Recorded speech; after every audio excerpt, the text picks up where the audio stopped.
भाई जो गुरु बचन पे डट गे, कट गे फंद 84 के।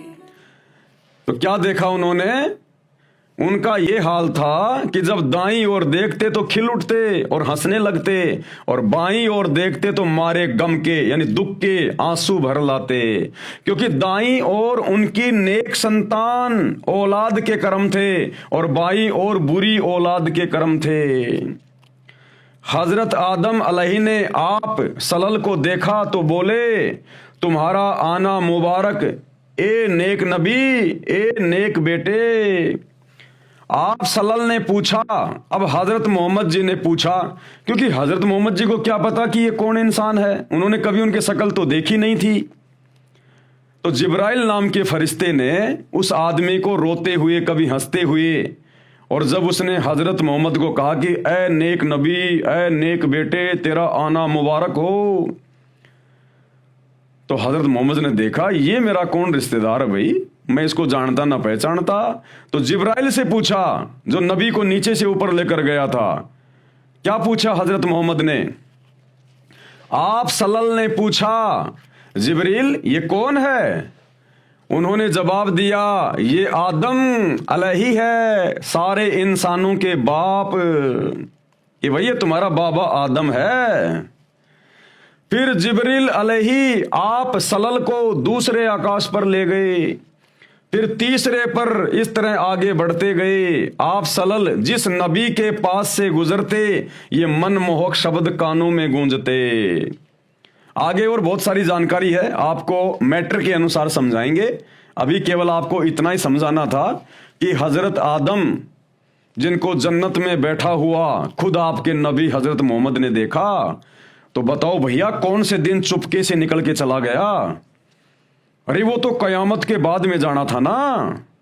तुम्हारा नियम बता रहे हो तुम मुसलमान भाई कि जब कयामत हो जाएगी उसके बाद इन कब्रों में जितने भी मुसलमान लोग सो रहे हैं, गड़े हुए हैं, इन सबको बाहर निकाला जाएगा, और जिसने अच्छे कर्म किए हैं वो जन्नत में ले जाया जाएगा, जिसने बुरे कर्म किए हैं वो जहन्नुम में ठोका जाएगा। ठीक है भैया, जिसने अच्छे कर्म किए वो तो चला गया जन्नत में तुम्हारे अनुसार, जिस मुसलमान ने बुरे कर्म किए वो चला गया नरक में, जहन्नुम में। अब मुझे ये बताओ, जो मुसलमान पागल है, मेंटली डिस्टर्ब है, ना उसको अच्छे कर्मों का पता ना उसको बुरे कर्मों का पता, अरे वो कहां जाएगा? अरे वो मुसलमान कहां जाएगा जिसको ना अच्छे कर्मों का पता ना जिसको बुरे कर्मों का पता? तो कोई मुल्ला मौलवी इन बातों का जवाब नहीं दे पाता। और वो मुसलमान कहां जाएंगे भाई जो मां के पेट में ही मर गए, गर्भ में।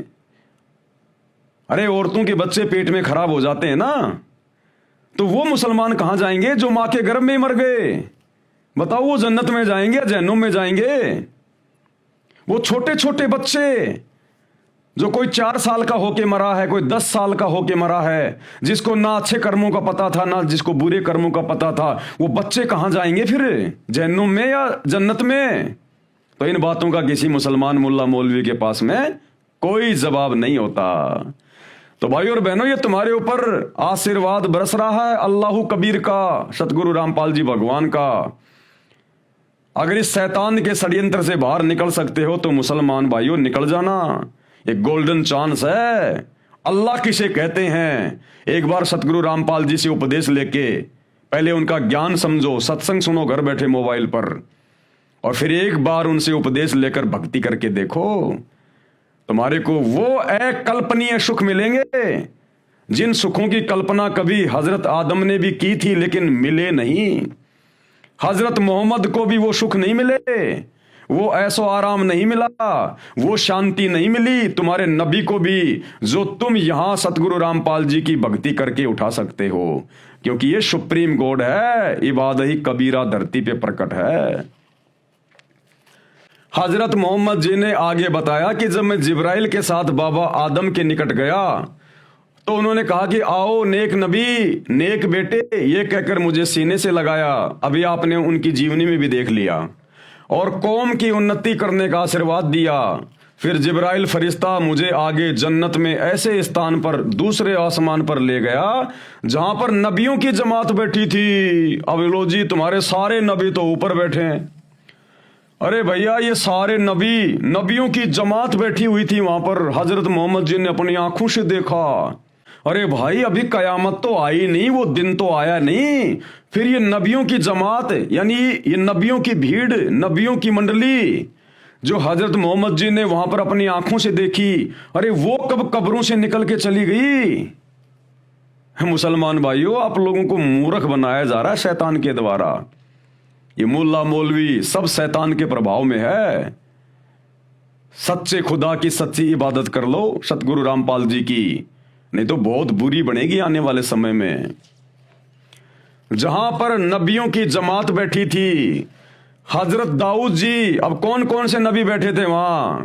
हजरत दाऊद जी, हजरत मूसा जी, हजरत ईसा आदि 1,80,000 नबी वहां उपस्थित थे। उन्होंने मुझे विशेष सम्मान दिया। मैंने उन सबको नमाज अदा करवाई। इसके पश्चात जिब्राइल ने मुझे ऊपर जाने को कहा और जिब्राइल तथा बुराक दोनों वहीं रह गए। यानी उस शैतान की शक्ति से हजरत मोहम्मद अकेला ऊपर चला गया तथा वो जिब्राइल नाम का फरिश्ता और वो बुराक, वो खच्चर जैसा जानवर जिस पर बैठा कर हजरत मोहम्मद को ऊपर लेकर गया था, वो वहीं रह गए। और शैतान ने केवल हजरत मोहम्मद को अपनी शक्ति से ऊपर बुला लिया। मैं अकेला, कौन? नबी मोहम्मद जी आगे गया, सीढ़ियां चढ़ी, तब पर्दे के पीछे से आवाज आई। अरे पर्दे के पीछे से आवाज देने की क्या जरूरत थी मेरा भाई? अगर तू अल्लाह था जहां हजरत मोहम्मद गया था और जिसने नमाज का आदेश दिया था, अगर वही सुप्रीम गॉड है, अल्लाहु अकबर अल्लाहु कबीर है, अरे तो पर्दे के पीछे से आवाज देने की क्या जरूरत थी? सामने आके बोलता ना, सामने आता, अपने नबी से मिलता, अपने नबी को प्यार करता, प्रेम करता, बढ़िया बढ़िया खाना खिलाता, और जो भी कोई देनी थी, नमाज, बंग, रोजा, जो भी कोई ज्ञान देना था, अपने नबी को देता। आप आदरणीय गरीबदास जी की जीवनी पढ़िए, आदरणीय धर्मदास जी की जीवनी पढ़िए, आदरणीय सिख धर्म के प्रवर्तक श्री नानक जी की जीवनी पढ़िए, दादू पंथ के प्रवर्तक आदरणीय दादू जी की जीवनी पढ़िए, संत गीसा दास जी की जीवनी पढ़िए। इन सभी को परमात्मा अपने सतलोक में लेकर गया, धरती पर आकर संत रूप में, और सतलोक में उनको वहां सिंहासन पर बैठा हुआ दिखाया अपने आप को, आमने सामने, बीच में कोई पर्दा नहीं, तेजोमय शरीर, नर रूप, चमचमाता चेहरा, नूरी शरीर, एक रोमकूप में, यानी एक बाल में 1 करोड़ चंद्रमा, 1 करोड़ सूरज, इससे भी ज्यादा रोशनी, मनमोहक रोशनी। उस अल्लाह ने, कबीर अल्लाह ने अपने दीदार दिए वहां, अपने ओरिजिनल रूप के दीदार सतलोक में सभी आत्माओं को, और उनको प्यार दिया, उनको प्रेम दिया। सभी की आत्माएं अपने अल्लाह को देख के गदगद हो गई। तो हजरत मोहम्मद को अपनी शक्ति से फिर जिसने ऊपर लिया ना, और जो पर्दे के पीछे से आवाज लगा रहा है, वो शैतान है, शैतान काल। जब आप सृष्टि रचना पढ़ेंगे सतगुरु रामपाल जी के कर कमल से लिखी हुई या उनके मुख कमल से बोली हुई उनके सत्संगों में, तब आपकी आंखें खुलेंगी। ये शैतान क्यों किसी के सामने नहीं आता? इसने सौगंध खा रखी है कि ये मेरा घटिया अटल नियम है, मैं किसी को अपने ओरिजिनल रूप में दर्शन नहीं दूंगा।